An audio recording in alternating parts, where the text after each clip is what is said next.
আজকে আমরা দেখব কিভাবে যে কোনো ডেস্কটপ বা কম্পিউটার বা ল্যাপটপে মাত্র একটা নিয়মে স্ক্রিনশট নিতে পারবেন। তো পুরো ভিডিওটা দেখুন মনোযোগ সহকারে, আশা করি অনেক কিছু শিখতে পারবেন। তো স্ক্রিনশট নেওয়ার জন্য প্রথমেই আপনাকে যে কাজটা করতে হবে সেটা হচ্ছে উইন্ডোজের সার্চ যে বক্সটা থাকে সেখানে আপনারা টাইপ করবেন এস এস এন পি লেখার টাইপ করলে স্নিপিং টুল নামে একটা অ্যাপ দেখতে পারবেন। তো এখানে একটা ক্লিক করে দেবেন। তো ক্লিক করার পরে এরকম একটা উইন্ডো শো করবে। এখন আপনারা এখানে অনেক ধরনের অপশন দেখতে পারবেন। তো আপনারা জাস্ট নিউ নামে একটা অপশন এখানে ক্লিক করবেন। তো এখানে ক্লিক করার পরই এমন একটা, অর্থাৎ পুরো স্ক্রিনটা ব্লার হয়ে যাবে এবং সাথে একটা প্লাস এখানে চলে আসবে। এখন আপনি মাউসের বাটন চেপে আপনি যতটুকু স্ক্রিনশট নিতে চাচ্ছেন ঠিক ততটুকু নিয়ে বাটনটি আবার ছেড়ে দেবেন।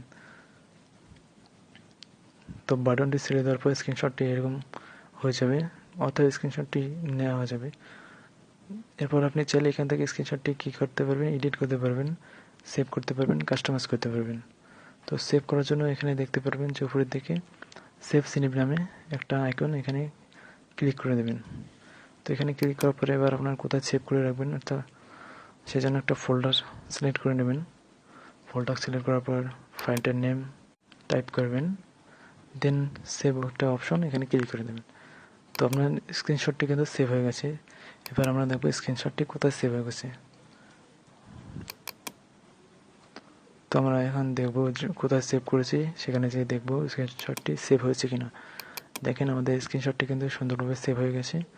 তো মূলত এভাবেই যে কোনো কম্পিউটার বা ডেস্কটপে আপনি স্ক্রিনশট নিতে পারবেন খুব সহজেই। তো এই ছিল আজকের ভিডিওর মূল বিষয়। আপনি যদি আমাদের চ্যানেলে নতুন হয়ে থাকেন অবশ্যই চ্যানেলটিকে সাবস্ক্রাইব করুন এবং পাশে থাকা বেল আইকনটি অন করে দিন।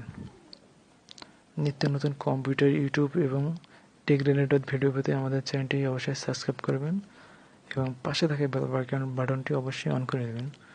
তো ধন্যবাদ। আজকের মতো ভিডিও এখানেই শেষ করছি। পরবর্তী ভিডিও দেখার জন্য অবশ্যই আমাদের চ্যানেলটিকে সাবস্ক্রাইব করে পাশে থাকবেন। ধন্যবাদ।